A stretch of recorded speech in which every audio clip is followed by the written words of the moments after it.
37,000 feet की बुलंदी पर मौजूद बोइंग 747 एक अंधेरी रात बादलों को चीरता हुआ अपनी मंजिल की तरफ बढ़ रहा था। लेकिन रुकिए, आगे गहरे बादल दिखाई दे रहे थे।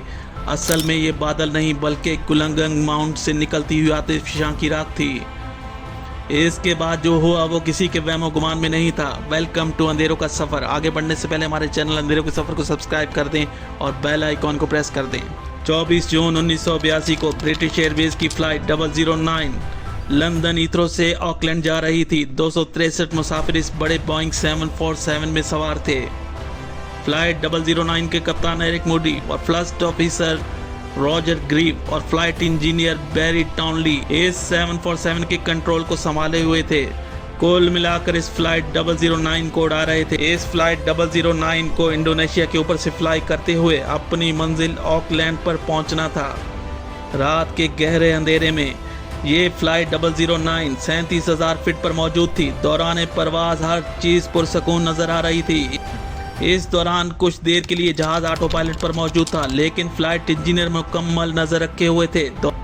दौरान परवाज किसी भी किस्म की टर्बुलेंस को चेक कर रहे थे। 37,000 फीट के नीचे बादल मौजूद थे। इस दौरान कंट्रोल टावर की तरफ से वक्तन फवक्तन राब्ता हो रहा था और रडार पर फ्लाइट 009 मौजूद थी और अपनी दिशा को मैप के मुताबिक बदल रही थी। इस दौरान फ्लाइट 009 इंडोनेशिया की फिजा में दाखिल होती है तो कंट्रोल टावर की तरफ से हिदायत दी जाती है कि वेदर तो ठीक है, लेकिन फ्लाइट 009 को गहरे बादलों का सामना हो सकता है। इस दौरान पायलट्स की तरफ से ऑटो पायलट को ऑफ कर दिया जाता है और अब जहाज का मुकम्मल कंट्रोल पायलट्स के हाथ में था। तकरीबन 15 मिनट की फ्लाइट के बाद जहाज गहरे बादलों में जा घुसा। अब फ्लाइट 009 में टर्बुलेंस होना शुरू हो चुकी थी। पायलट्स की तरफ से अनाउंसमेंट की जाती है कि मुसाफिर अपने सीट बेल्ट बांधे रखें ड्यू टू वेदर कंडीशन। रात के 8:44 पर फ्लाइट 009 के सामने एक बड़े बादलों का टकराव हुआ।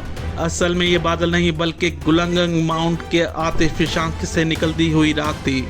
जैसे ही जहाज इस राख के अंदर दाखिल हुआ, शदीद किस्म के झटके और टर्बुलेंस होना शुरू हो चुकी थी। मुसाफिर घबराकर सब अलर्ट हो चुके थे। पायलट्स की तरफ से इस राख से निकलने की मुकम्मल कोशिश की जा रही थी, लेकिन अब तक पायलट्स को ये पता नहीं था कि ये बादल नहीं बल्कि आतिशफशां की राख थी। इस डस्टी क्लाउड के अंदर चट्टानों के टुकड़े भी मौजूद थे जो इंजन को शदीद मुतासिर कर रहे थे। कुछ ही देर में पायलट्स के डैशबोर्ड पर एक इंडिकेटर आ रहा था कि इंजन 1 बंद हो चुका है।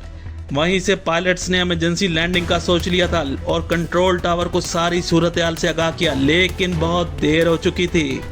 देखते ही देखते बोइंग 747 के चारों इंजन बंद हो चुके थे। अब पायलट्स को कंफर्म हो चुका था कि शायद अब हम जिंदा ना बच सकें, लेकिन कैप्टन एरिक मूडी इतने ही पुरसकून थे। इसके बाद एरिक मूडी ने कॉकपिट से जो अनाउंसमेंट की वो तारीख का हिस्सा बन चुकी है। इनके अल्फाज थे, ख़वातीनो हज़रात, मैं कैप्टन एरिक मूडी आपसे मुखातिब हूँ। हमें एक छोटी सी मुश्किल पेश आ चुकी है। हमारे चारों इंजन बंद हो चुके हैं। इंजन को दोबारा चलाने की कोशिश कर रहे हैं। मुझे उम्मीद है कि आप ज़्यादा परेशान नहीं होंगे। ये अनाउंसमेंट सुनने के बाद 263 मुसाफिर समझ गए थे कि अब जहाज़ क्रैश होने जा रहा है। इस दौरान कई मुसाफिरों ने अपने आखिरी पैगाम लिखना शुरू कर दिए थे। इस ज़माने में मोबाइल टेक्नोलॉजी नहीं थी। अब पायलट्स और फ्लाइट इंजीनियर की तरफ से फैसला किया गया कि इंजन को दोबारा रीस्टार्ट किया जाएगा। जैसे ही पायलट्स ने इंजन रीस्टार्ट करते जहाज में एक ज़ोरदार झटका लग रहा था। इधर नीचे इमरजेंसी लैंडिंग की तैयारियां मुकम्मल हो चुकी थी। अब फ्लाइट 009 को हिलम परदाना कुस्मा इंटरनेशनल एयरपोर्ट पर इमरजेंसी लैंडिंग करने जा रहा था। फ्लाइट 009 आतिशफशां की राख के अंदर फ्लाई कर रही थी। मुसाफिरों को जहाज की विंडो से धुआं और बादल दिखाई दे रहे थे। जरा सोचिए, रात की तारीकी थी। 747 जहाज और इसके चारों इंजन फेल हो चुके थे और जहाज ग्लाइड करता हुआ आ रहा था। साफ दिखाई दे रहा था कि ये जहाज अब किसी भी लम्हे क्रैश करने जा रहा था। लेकिन वहीं इसी दौरान 8:49 पर एक मौजज़ा हुआ कि जहाज के अचानक इंजन स्टार्ट हो गए। ऐसा होना लगभग नामुमकिन होता है, लेकिन फ्लाइट 009 में ये सच हो गया। अब फ्लाइट 009 बआसानी एयरपोर्ट पर लैंड हो गई।